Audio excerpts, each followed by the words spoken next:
So welcome everybody. It's 11:10. Another nice morning in Toronto here. It was a fantastic weekend. So I really hope that if you are in Toronto, you got a chance to get outside and enjoy some of the weather we've been having. Let me share what my slides are here.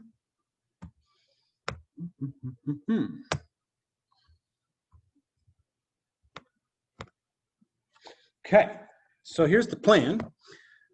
Today we're gonna, I guess I'm sort of finishing off chapter 3. Again, a little bit ahead of schedule there. I want to do some review and practice problems, again from chapter 3, the stuff on the, it's going to be on this test. So the midterm assessment number 1 is tomorrow night. 30 minutes, there'll be 10 multiple choice questions based on chapters 1, 2, and 3. The whole class is going to do the quiz synchronously in real time. And once again, let me get my participants list up and my chat window. Where is it here?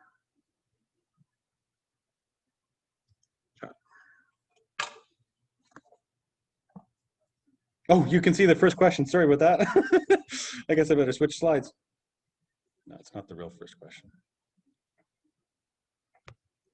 I thought I'd put that on there, see if anyone noticed. But it will be worth it. There'll be 10 points per question on the actual. So good. All right. Oh, that's a good question. Do we need to attend Zoom while we take the test? So no. However, so that's a really good question. I am going to, while this test is on, I'm going to log on to this exact Zoom call, the same one you're having the lectures on, just to be around in case you wanted to log in, like in case you had a question, you could raise your hand and I could unmute you. I would urge you not to get too distracted by that, though. I mean, I would, if you had that on, I would just turn the volume down so that I'm on mute for you. So that if I'm answering another student's question, it doesn't distract you from what you're doing. But yeah, I'll be around. I'll be at home, but I'll be on this thing. Okay. Last day, at the end of class, I asked, after having been thrown upward, a 100-gram apple falls back into your hand and you catch it. While you are catching it, the force that you exert on the apple is it A, more than, B, less than, or C, the same as the force that you exert on the apple when you are holding it at rest? So when you're catching it versus when it's just at rest. What do you think about the force there, and think about why?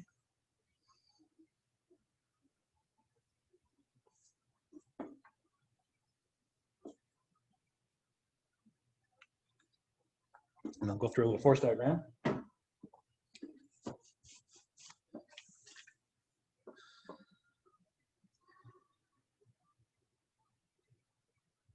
If you click on that in 5 seconds.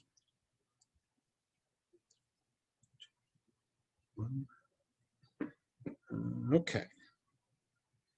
It's about 90% of you clicked in, and survey is saying 71% of you think it's more than, 22% think it should be the same as. So what I'm thinking is, so first of all, it's good to look at the situation with the apple at rest. So this one is right here, acceleration is equal to 0. And if you do a force diagram of the apple, well, you've got this upward force of your hand on the apple. Okay, this is like your hand down here, and this is the apple. And then you've got the downward force of G on the apple. Okay, which is M apple times G or something. And so since it's at rest, you say that the acceleration is equal to the sum of the forces divided by M of the apple, and that's going to be equal to 0. And so you say that the sum of the forces is equal to 0. And that's equal to this, if we say plus y is up, then it's going to be the upward force, F hand on apple, minus ma times g. And so that equals 0, so you just solve it out. The F hand on apple is equal to m, the apple times g. Whereas with this one, it starts off with v like fast or something as it's falling. And then when it gets down here, it's slowing down. So what that means is that if it's slowing down, so v is down, then the acceleration must be upwards.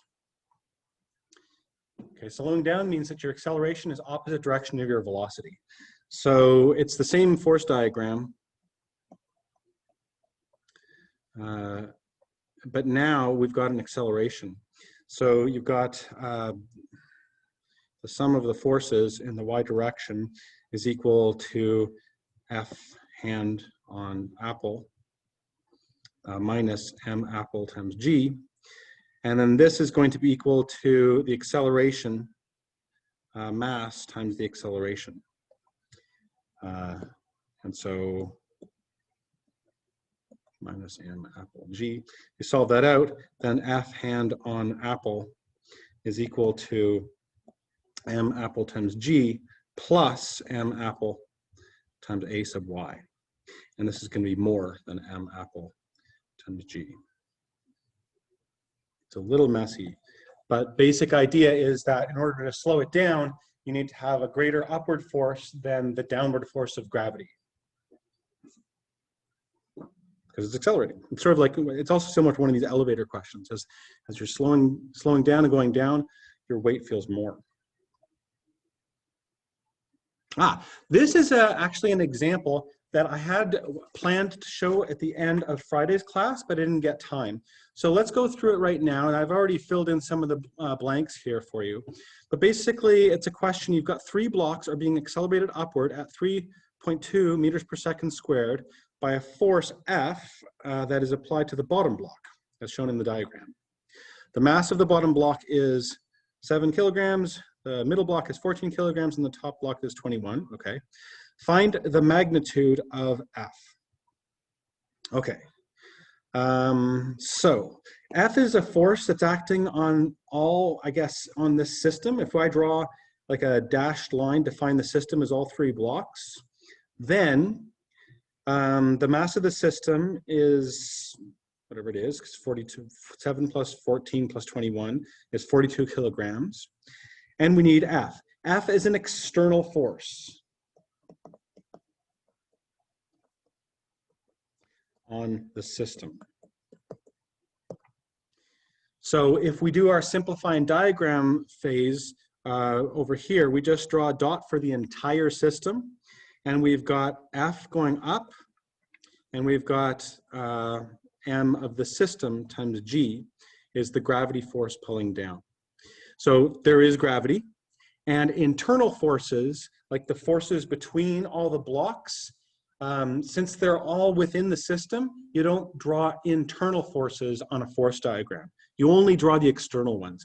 So since this is sort of isolated, the only thing is the 2 forces is gravity pulling up on the entire thing, and this external force F, which is pushing on the bottom. So that's it. And then to do the math, you set a sub y equals f sub y over m of the system, right? And you just, so that's going to be equal to f minus m system g divided by m of the system. And you just solve for f, which is what we're trying to find.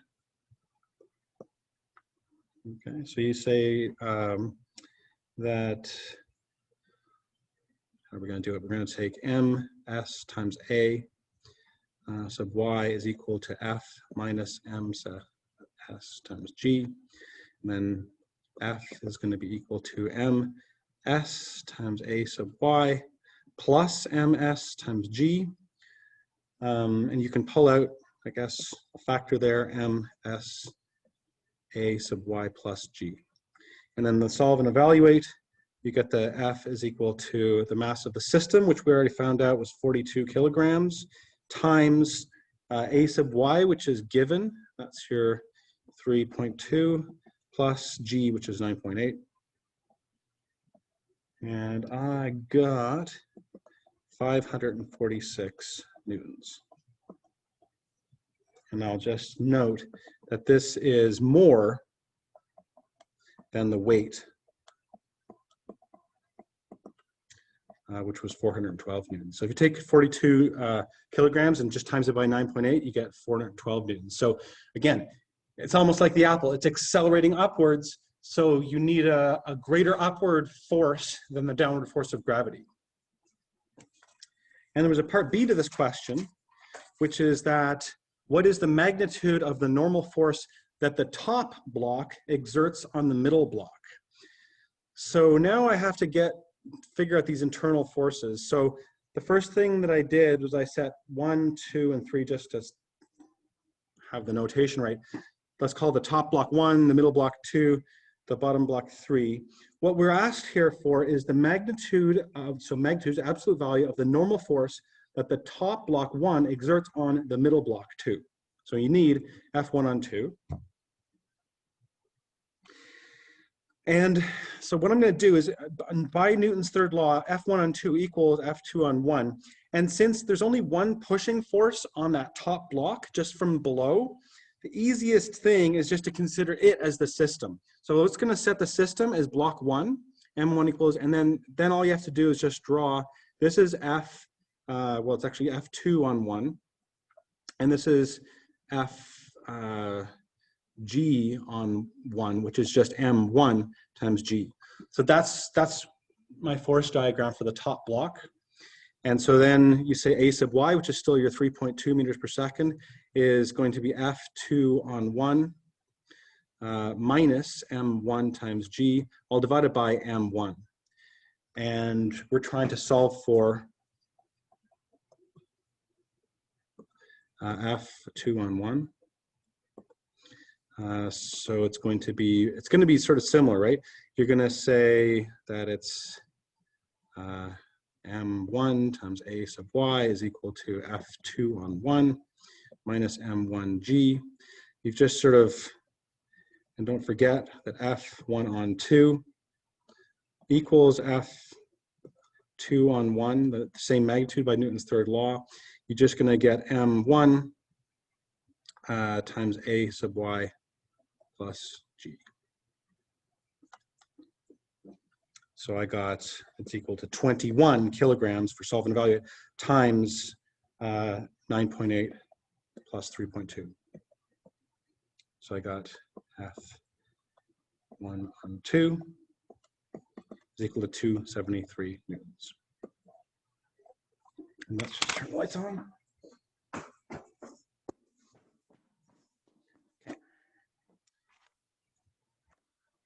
Go up.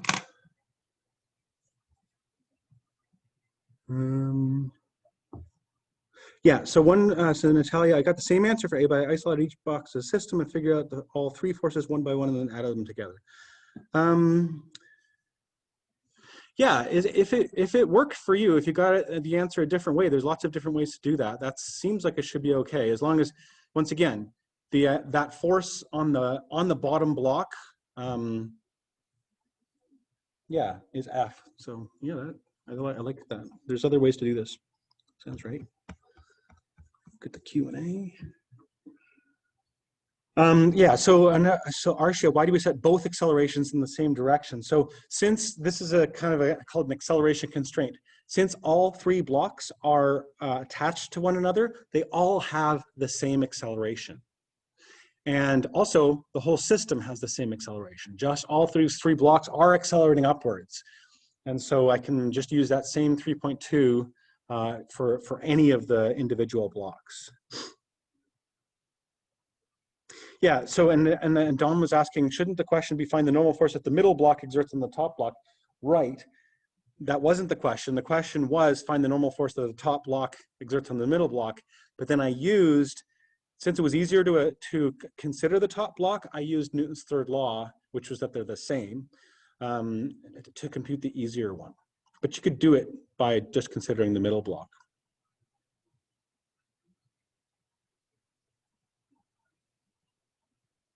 Yeah, why isn't G negative? That's a good question.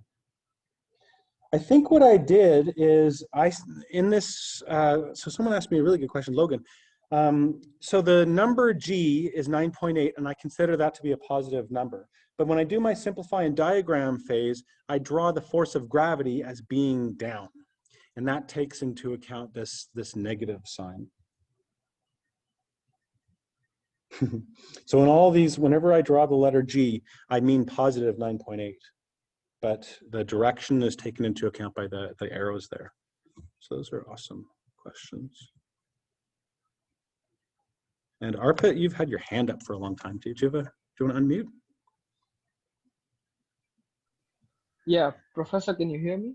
Yeah, I can, yeah. Yeah, all right. So like the last time when we were about to begin chapter 3, I asked you a question regarding how can we blow our own sail, which was a video on the mastering physics. Yeah. For chapter 3, and they showed a cart which has a fan and a sail, and the fan is blowing onto the sail and cart is not moving anywhere. But then there are a lot of videos on YouTube which shows that the cart moves in the direction of the sail. And so you said we'll come back to it when we finish chapter 3. Well, I can, so again, it's a really good question, and I can address it right now. I think the issue there with what they're trying to demonstrate in that video, which may or may not be a perfect video, is that internal forces are not considered in the force diagram. So even for these 3 blocks, there's all these internal forces. If we go back to the previous slide, actually, where all I was asked about a relation between the acceleration of the entire system and this external force. That's all that was needed.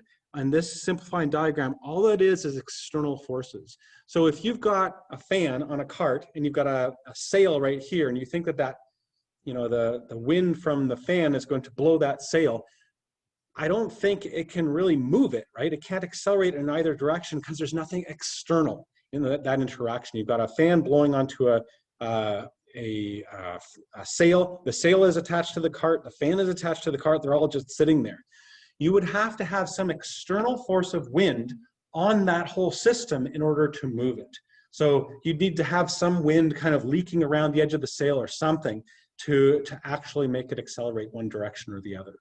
So I think the point of the video, to answer your question, is to get you thinking about what are the internal forces, like all the normal forces between these blocks, and what are external forces, and not get mixed up with those. So I want to do a quick demo. Have you ever seen a professor gain 30 pounds before your very eyes? So I'm going to try that. And again, I'm going to put myself on this other microphone just for a minute so that we can try this. I'm going to try to point it around there. Okay, so this is going to be a bit of a weird one. You can't see it, but there is a scale here. I really need to set up another video, but there's a scale which measures pounds. So if we push on this, I get, higher pounds, 80 pounds, something like that. So I'm going to step on that scale, and I'm going to tell you the reading. So let's see. Moment of truth time. Oh dear. I must have eaten a lot of ice cream on the weekend, which is true because I'm up at 205 pounds. You want to see me gain 30 pounds? Well, actually, I'm at about 210 pounds if you want to know the actual truth. Watch this. Now I'm about 250 pounds, actually. 240. So I'm at about 240 right now. I can push it to 60. There I go. Now I'm back to 210. Did you see what I did there? Okay.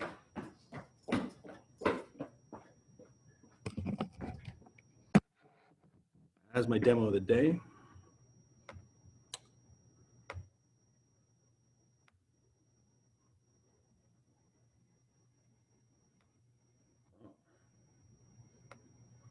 Hopefully you guys can see this. All right. I think what I'll maybe do is stop the share just to be on the safe side. Keep the ink. paranoid about how this is going to work.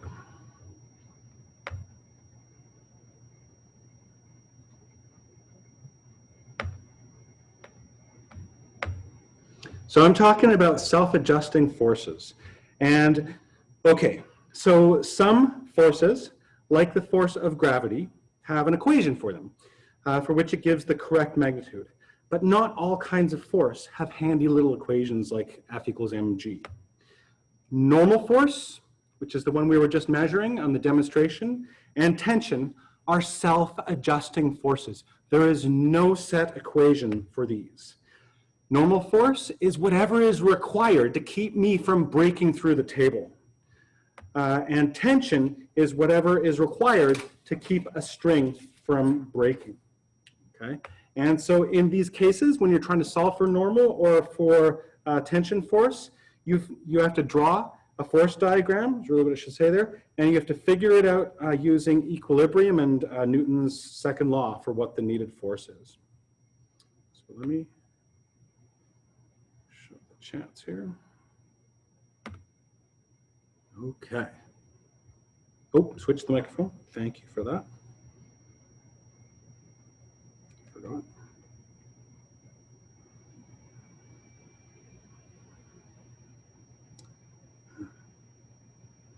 There it is. Microphone. Okay, now I think I'm back on my laptop microphone. Okay. And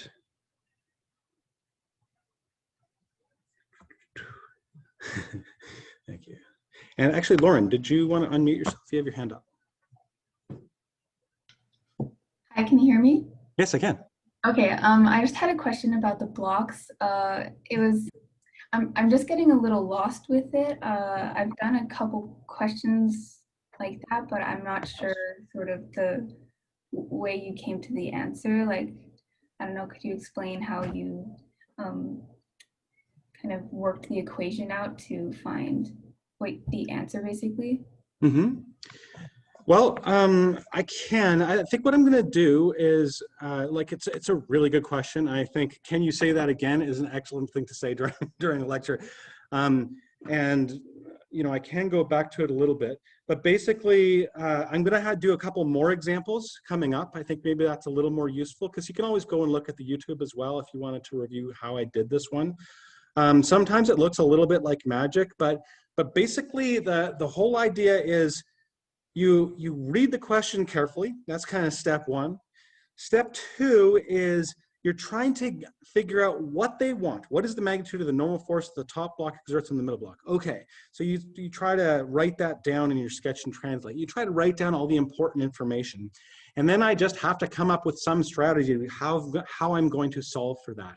And as some students pointed out, there's lots of different ways to do this. And you can consider each block and you could draw three different force diagrams for each block. But in what you're doing is you're drawing a force diagram in your simplifying diagram step.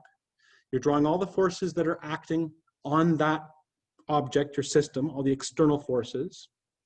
And then you're setting up your y-axis, defining what positive it is. And you know, the upward forces are positive. The downward forces are negative, and you're just doing you're adding all the forces and dividing by the mass of the object to give you that Newton's second law. And then you're just trying to solve for what you've been asked for. And all I can say is that it takes a lot of practice. I've spent 20 years doing these kinds of problems, so I've got a lot of practice at it. So sometimes I go a little fast, but you can always, like I said, you can always go on YouTube, set me on 0.75 or 0.5, and I'll hopefully slow down a little bit on your playback speed. Okay, Bob stands under a low concrete arch. This is like what I was just doing, and I press upwards on, someone's pressing upwards on the ceiling with a force of 100 newtons. Now Bob's mass is 82 kilograms, and 82 times 9.8 equals 800.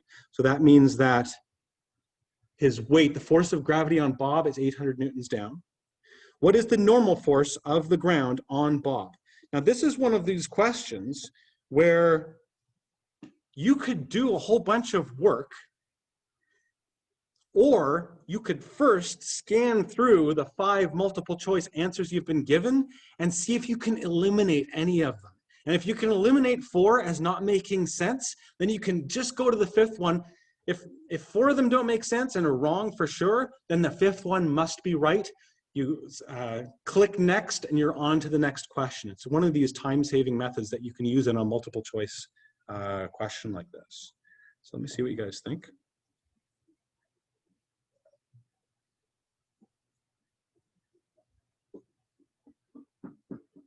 See if you follow that demo.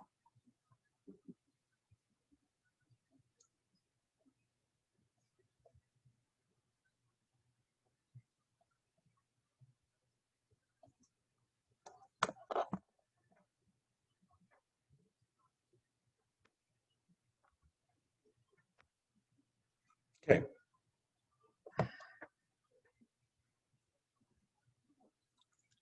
This looks like a calculation question, but it's actually a conceptual question in disguise. I'll show you how I do it.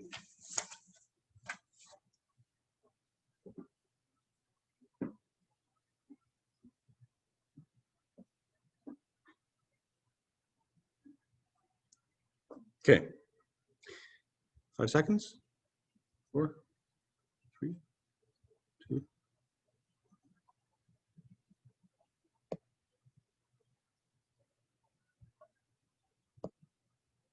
So 71% of you voted for C, the 900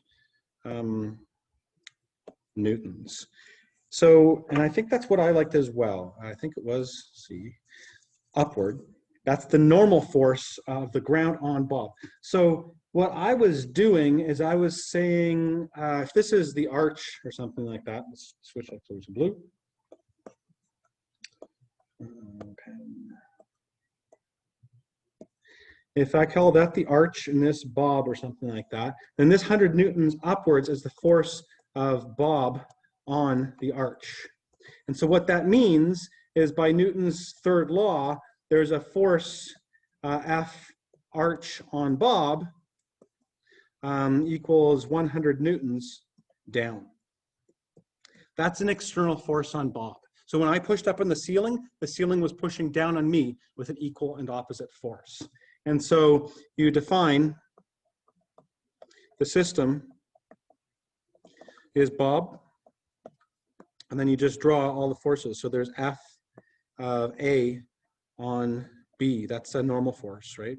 And then there's also the mass of Bob times G. That's the gravity force. And then what you're trying to find is this one, F normal, of the floor on Bob. Okay. And he's in equilibrium. Acceleration equals 0. And so you can use, I guess, Newton's first law or something, which is the sum of the forces is equal to 0. We're going to define, might as well define plus y is up. So the sum of the forces is equal to the F normal minus m Bob times G, which we already knew is the 800 newtons, minus the 100 newtons. And at some point I can solve this out, solve for F normal. F normal is equal to 800 plus 100, 900 newtons. But basic idea is that if you weren't pushing on the arch, then the normal force would just support your gravity weight, right? So it'd be 800. But when you push up, it pushes down, and then the normal force has to increase by the same amount, 100 newtons. Sounds good.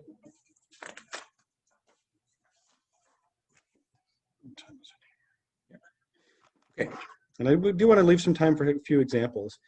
I want to talk again a little bit about these fictitious forces. So the very last section in chapter 3 is about airbags. So if you are riding in a car that makes a sudden stop, like here's the car, it hits a brick wall, you may feel as if a force throws you forward to the windshield. There really is no such force. Some books and some students have talked in that they had a high school experience where they describe the inertial force or a fictitious force, something like that. Those aren't real. This inertial force doesn't really exist, but they do help you describe motion in a non-inertial reference frame. So some people use them. I don't. Akina doesn't do it. She avoids fictitious forces by doing all of the calculations in inertial frames. So you come out into the lab frame, and in this case, in this sort of world frame, the external force on the passenger is backwards. It's just slowing down the person. And at no point is in real life is the person thrown forwards. The person was already going forwards due to initial velocity. And all that happens is that they slow down. And you can draw kind of a force diagram. So, which is, if this is the person, the system is the person, then there's the person. Well, you're going to have the normal force of the seat, I guess. Upwards, you're going to have mg, person times g, acting down, that's gravity. F gravity or something like that. Down. And then you're going to have this force slowing them down. That's going to be F1. Okay, so F1 is probably a normal force. It's coming from the airbag though. And you can think of it, the airbag pushes you backwards, right?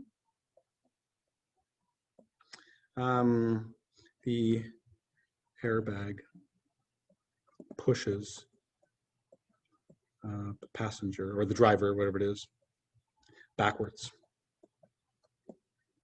And so in Akina and in this course, that's the way we like you to think of it.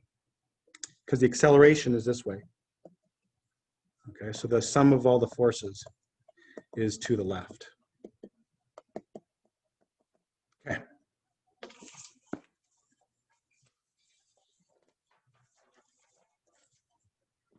So, and again, there was a question about doing these block questions. So I'm going to do another one as an example, and then I'm going to take some questions, okay? And this is actually from a past midterm. And it was a multiple choice question. So this is exactly what it said. It said a 6 kilogram block is in contact with a 4 kilogram block on a horizontal frictionless surface as shown in the figure. So I'm going to write down here that there's no friction. So that's important. The 6 kilogram block is being pushed by a horizontal 20 Newton force as shown. What is the magnitude of the force that the 4 kilogram block exerts on the 6 kilogram block? And there's some things there. And it's not obvious that I can eliminate any of these, so I'm probably just gonna have to work it out. But I'm going to, in my sketch and translate, I'm gonna set plus x equals to the right, so I can start writing these things down a little easier. To the right.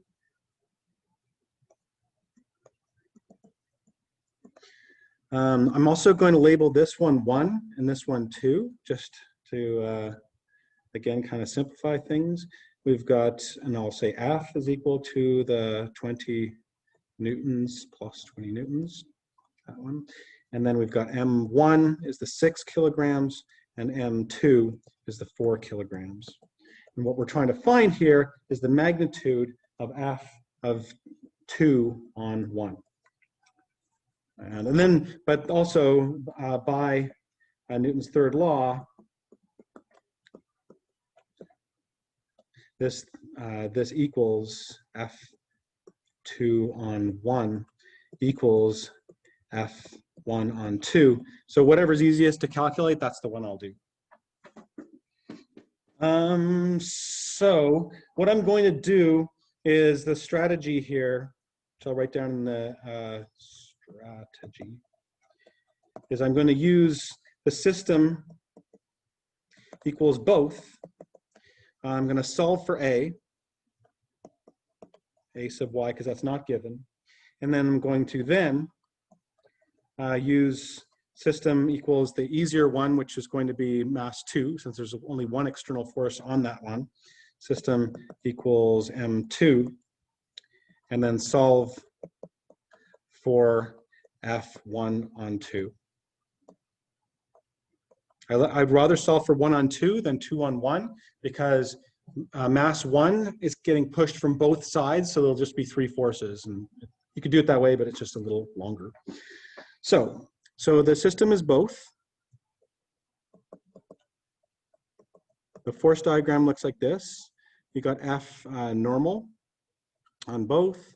You got m both times g. Those don't matter. But you've got F pointing towards the right.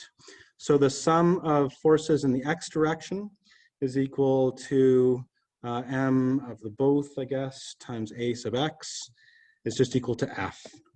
So a sub x is equal to F divided by m1 plus m2. So that's the first step. And then I'm going to set the system is equal to m2. So again, you've got F normal on 2, you got m2g, those don't matter.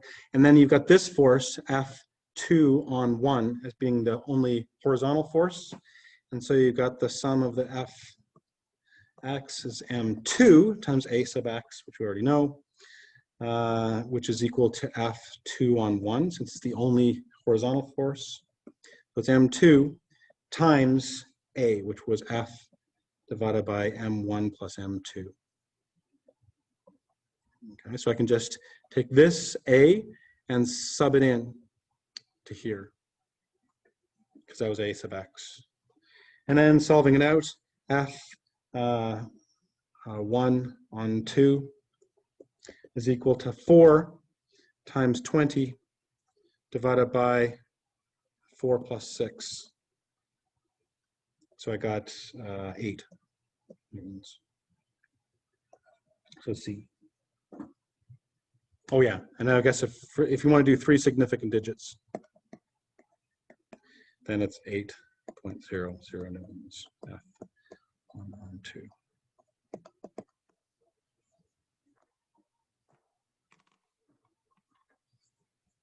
Okay, let me just look at what's going on here.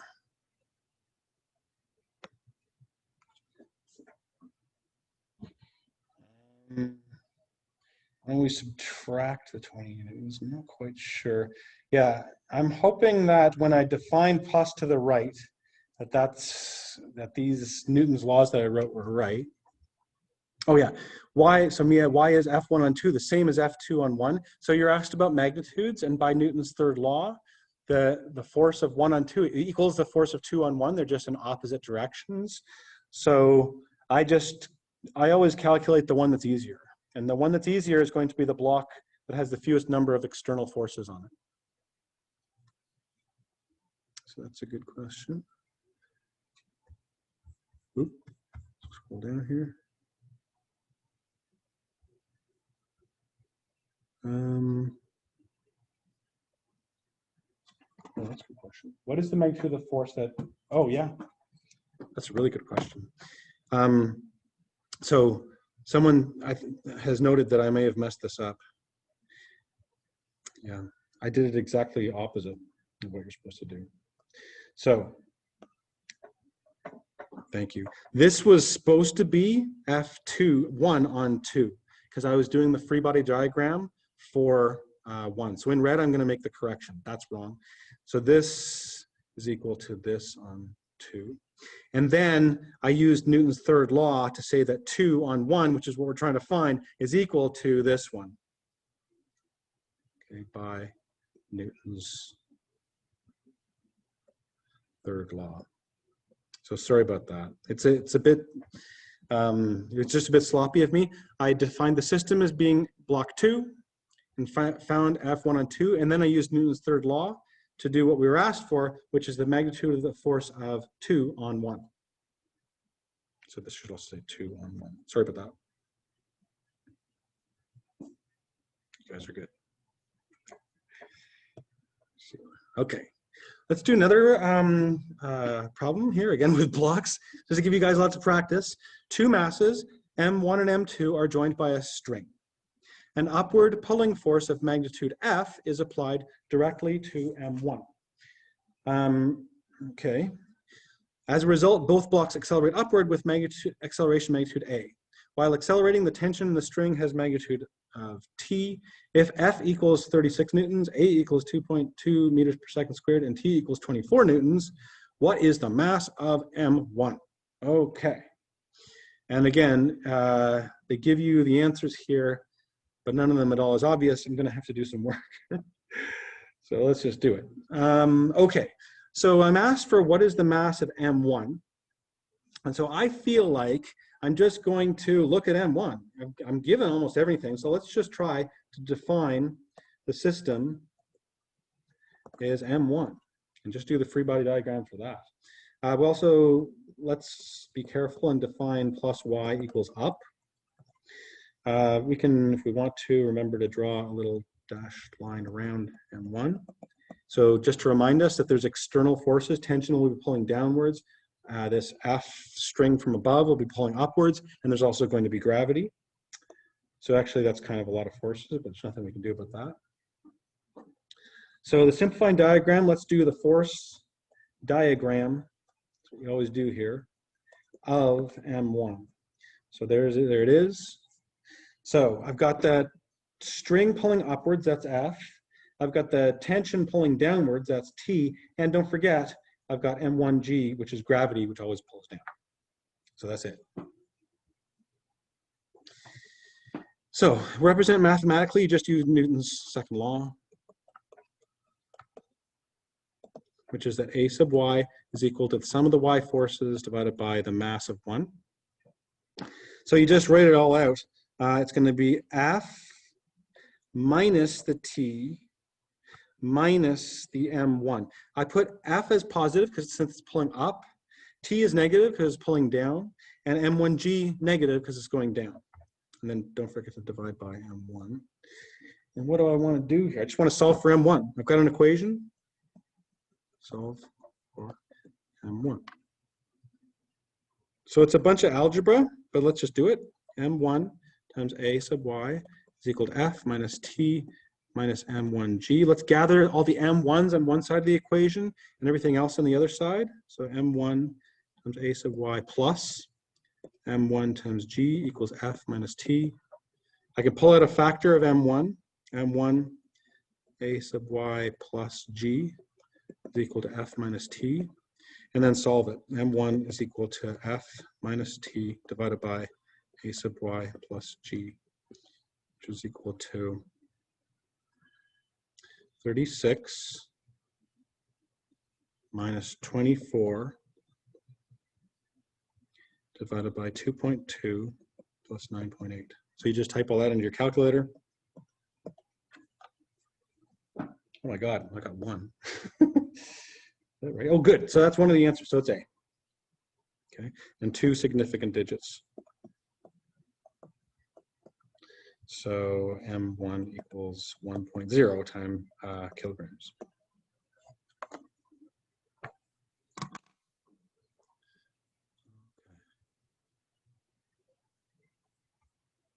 And again, my convention when I write this is that the letter G represents positive 9.8.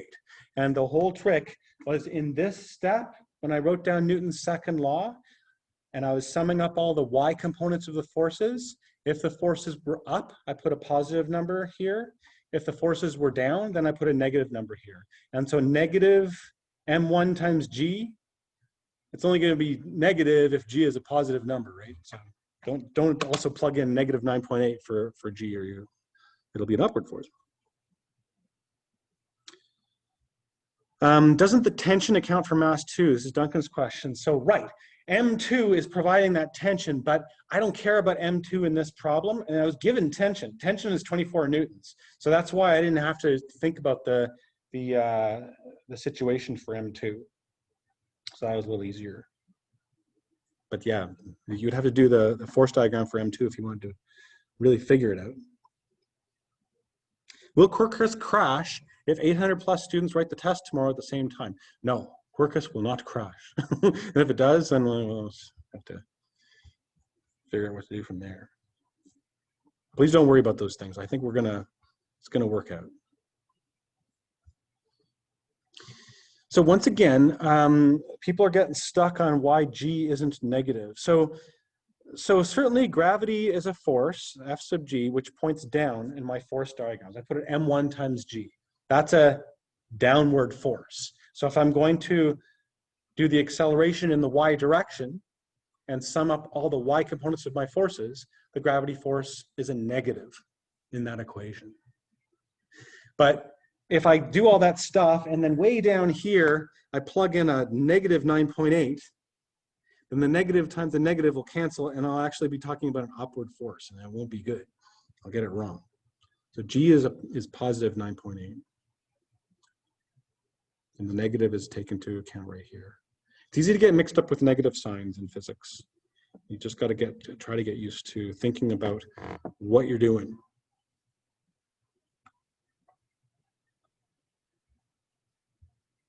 All right. This is a reminder of the olden days. So normally, this is the room you would be going to in non-global pandemic times. Midterm assessments are done in person and on paper.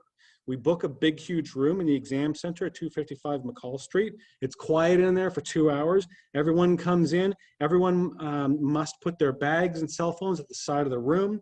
You're allowed a calculator and one aid sheet prepared by the student. Many invigilators, usually we have about 10 invigilators circulating the room. Once everyone's settled down in writing, we go to every single desk and ask to see your T card with photo ID and ask you to sign on a signature sheet. We look at you, make sure that you are who you are, and you write this test.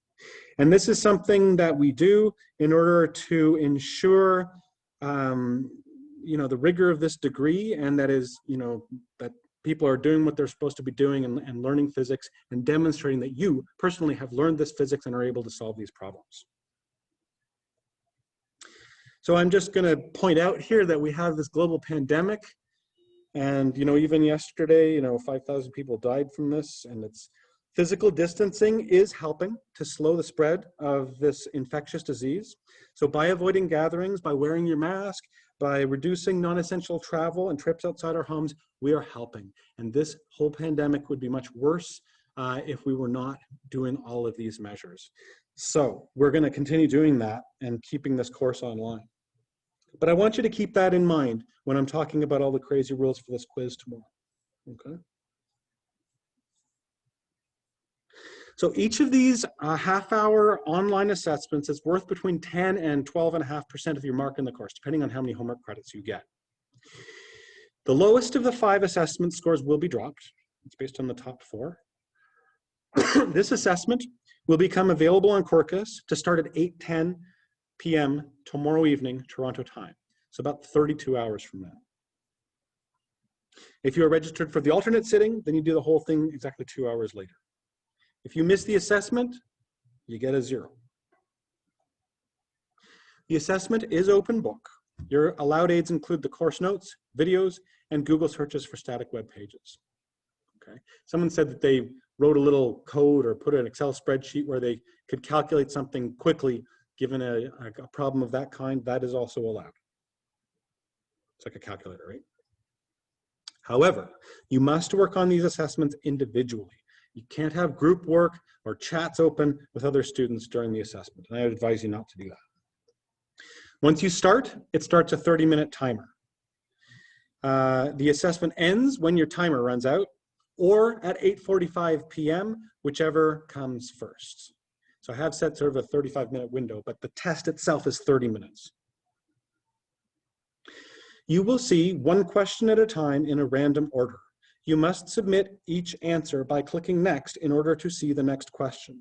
You will not have the ability to go back and change any answer after it has been submitted. After completing all 10 questions, you must click submit quiz before this time has ended.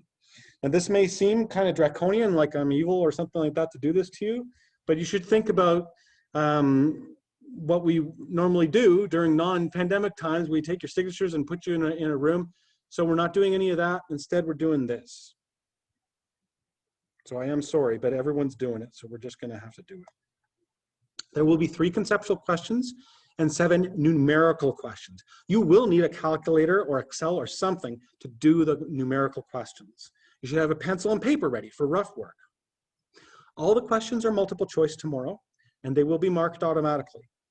So the average time for doing 10 questions in 30 minutes is 3 minutes per question. But you might take as many as 5 minutes to do numerical questions. So try when you see a conceptual one, don't linger and fret too much over it. You need to think about it, obviously, but don't find yourself getting stuck for 10 minutes on one question, or you're running out of time. The material will cover mostly questions and problems from chapters 2 and 3 of Etkina. Chapter 1 is also important. There might be one question which is mostly chapter 1 stuff, but it's not heavily emphasized for this assessment. So before class on Wednesday, we go into 2D. So I would like you to start in on chapter 4. This will be the other side of this test. Something to think about. If you're driving at a constant speed around a large circular track, are you accelerating? You're not speeding up and you're not slowing down, but it is possible to be accelerating. I will answer that on Wednesday.